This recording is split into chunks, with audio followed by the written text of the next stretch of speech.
Shalom, perkenalkan nama saya Novina Rifena None, NIM 2214201129, kelas A5 Keperawatan semester 2.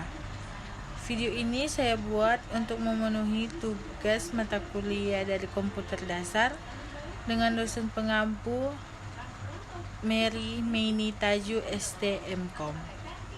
Video ini saya buat untuk memenuhi tugas UAS dengan materi tentang perkembangan komputer dari generasi pertama hingga generasi sekarang. Pengertian komputer. Komputer adalah alat yang dipakai untuk mengolah data menurut perintah yang telah diprogram.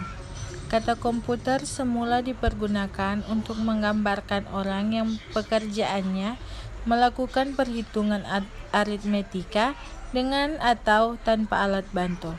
Tetapi arti kata ini kemudian dipindahkan kepada mesin itu sendiri.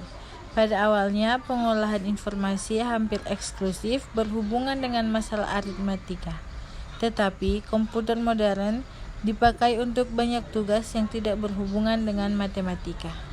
Pada generasi pertama, dimulai ketika komputer digunakan dalam akademi dan militer, seperti komputer Atanasov Berry dibuat pada tahun 1937 untuk menyelesaikan sistem persamaan linear, dan komputer Colossus untuk memecahkan kode rahasia Jerman Nazi.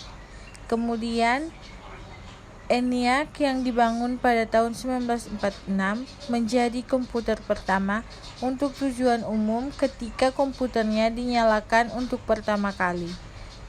Philadelphia mengalami mati listrik. Komputer generasi ini menggunakan tabung vakum untuk menyimpan data dan ukurannya memakan satu ruangan. Ciri-ciri generasi pertama yaitu program dibuat dalam bahasa mesin, menggunakan konsep storage program. Komponen yang digunakan adalah tabung hampa udara. Ukuran fisiknya besar sehingga membutuhkan daya listrik besar. Dapat disimpan di magnetic tape dan magnetic disk.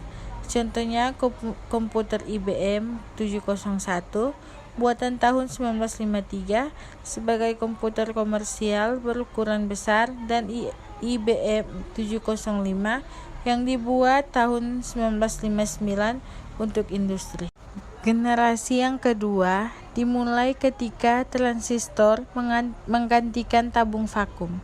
UNIVAC diperkenalkan ke publik tahun 1951 untuk penggunaan komersial.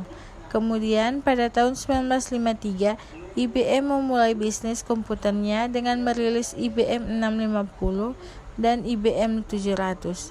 Berbagai bahasa pemrograman mulai dikembangkan dan komputer mulai memiliki memori dan sistem operasi. Ciri-ciri pada generasi kedua yaitu kapasitas memori utama cukup besar.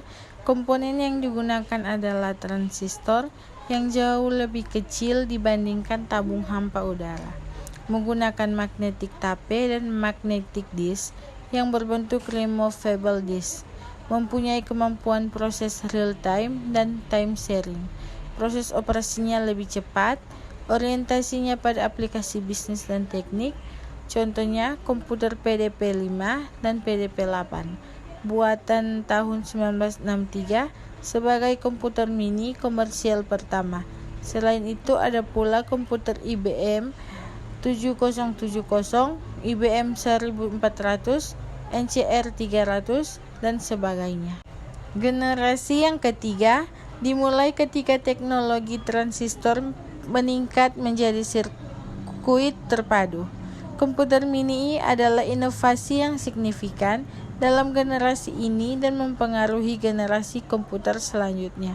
NASA menggunakan komputer generasi ini untuk melancarkan program Apollo, seperti komputer bimbingan Apollo untuk mempermudah kendali Apollo Command Service Module. Digital Equipment Corporation menjadi perusahaan komputer nomor 2 di belakang IBM. dengan komputer PDP dan faksnya. Komputer ini membawa ke pengembangan sistem operasi yang berpengaruh di Unix. Ciri-ciri pada generasi yang ketiga, komponen yang dipakai adalah 4. Integrated circuit yang terdiri atas ratusan atau ribuan transistor berbentuk hybrid integrated circuit dan monolithic integrated circuit. Proses operasinya jauh lebih cepat dan lebih tepat. Kapasitas memori komputer jauh lebih besar. Ukuran fisik jauh lebih kecil sehingga penggunaan listrik lebih hemat. Menggunakan magnetic disk yang sifatnya random access. Dapat melakukan multiprocessing dan multiprogramming. Alat input-output mengalami pengembangan dengan menggunakan visual display terminal. Dapat melakukan komunikasi data dari komputer dengan komputer lainnya. Contohnya, komputer IBM S/30, Nova, CDC 3000, PDP-11, dan sebagainya. Generasi yang keempat dimulai pada dasawarsa 1970-an ketika penemuan MOSFET dan integrasi berskala besar. Selanjutnya membawa ke pengembangan mikroprosesor di awal 1970-an. Komputer pribadi yang semakin kecil berkat mikroprosesor mulai berkembang, dimulai dari komputer rumahan dan komputer meja.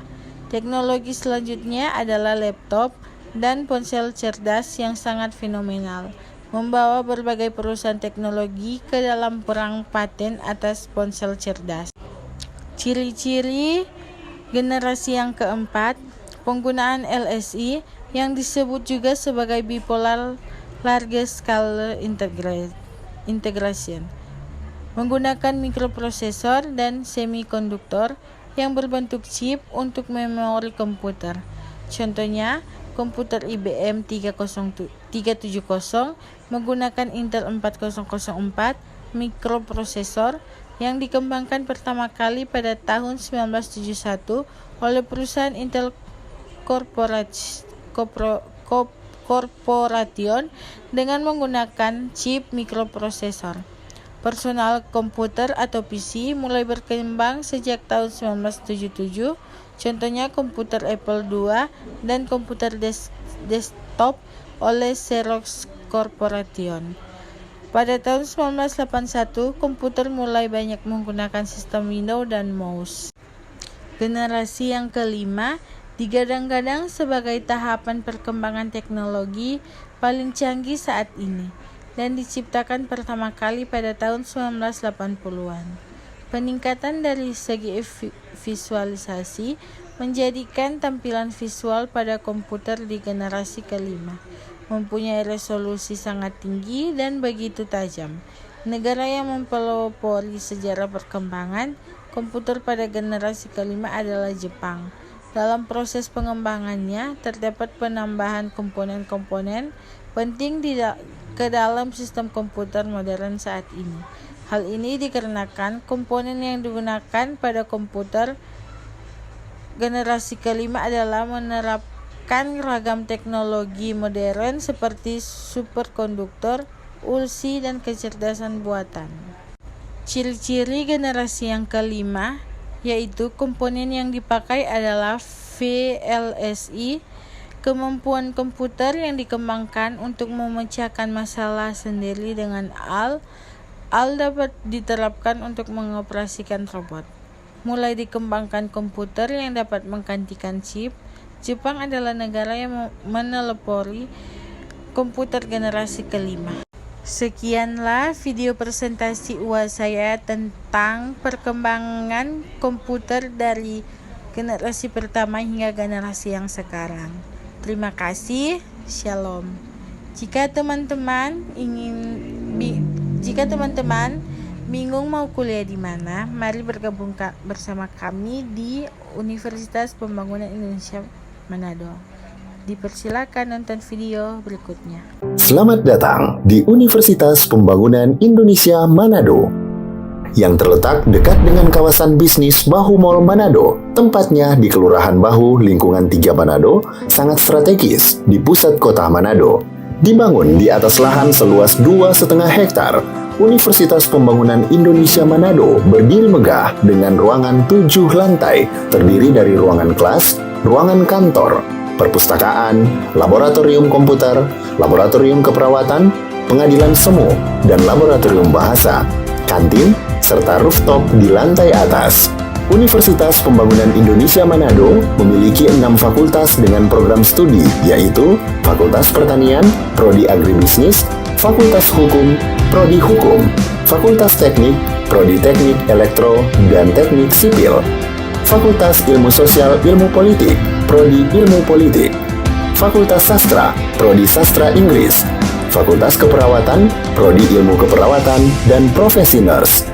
Didukung oleh sumber daya manusia yang berkompeten dan tersertifikasi, Universitas Pembangunan Indonesia Manado memiliki dosen dan tenaga kependidikan dengan latar belakang S2 dan S3 lulusan dalam dan luar negeri. Proses belajar mengajar dilaksanakan dengan teknologi informasi merujuk perkembangan dunia modern saat ini, dilakukan dengan sistem e-learning dan sistem ujian online atau ULAIN. Hasil tracer student Universitas Pembangunan Indonesia Manado dan fakultas menyebutkan lulusan UNPI sudah tersebar di dalam dan luar negeri.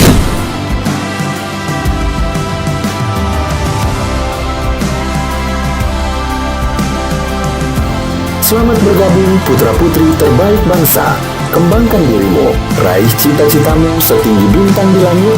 Kami siap menghasilkan generasi terbaik dan pemimpin di masa depan.